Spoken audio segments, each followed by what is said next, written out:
So let's talk about Uniswap v3. So Uniswap v3 is interesting to me for two reasons. First of all, I think that any instance of the NFT space being used for more than just art projects is pretty cool. Not that there's anything wrong with art, I absolutely love art, but commodifying JPEGs is not something that makes a market. The v3 system is also an exciting evolution from the constant product market maker to the concentrated liquidity market maker, which allows you to do all sorts of interesting stuff. So what makes v3 different from the old v2 system? Liquidity positions in the pool are kept track of by the NFT that you're given. It's a bit like the difference between cash and a credit card. The most practically interesting bit for the casual investor, I think, is the ability to specify the price range of the liquidity that you're investing in. It magnifies the hitting power of your liquidity. For the fellows that are trading the tokens in the pool, it can also reduce the slippage you experience in your trades. So, if you want to learn more about slippage, go watch our slippage video. In the old system, when you contributed liquidity to the pool, your liquidity was spread out across the entire graph from 0 to infinity. You'd be providing liquidity to trade environments that would be extremely unlikely. Part of your Ethereum USD pair is floating out in the wings of Ethereum being worth like $100. So let's say that Ethereum is worth $3,800, because it's around that price at the time of me writing this.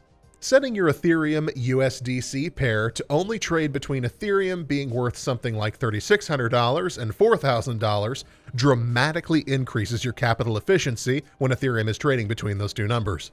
How much, you ask? Well, it's this formula here, which is courtesy of some guy who is better at math than I am. I cross-referenced it against a bunch of examples that I saw in other people's videos and against the little tool that they had in the Uniswap v3 announcement. So you just copy-paste this into Wolfram Alpha, and I'll have it down in the description, and you make A, your lower price boundary, and B, your upper boundary. Wolfram Alpha is absolutely awesome.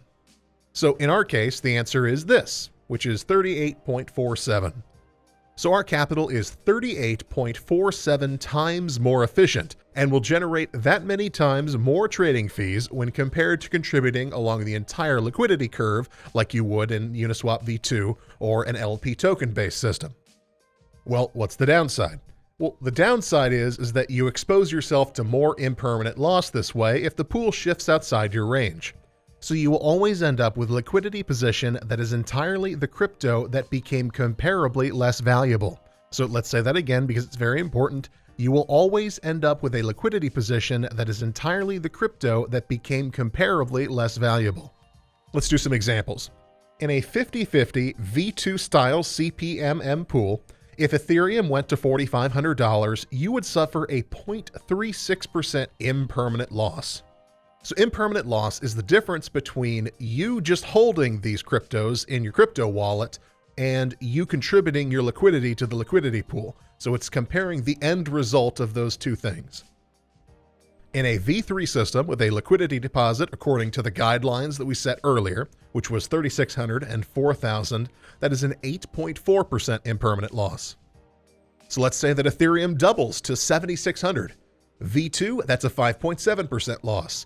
V3 with our parameters, 33.3%. Remember, when the price of the coin or token leaves our boundaries, we're left with only the less valuable coin.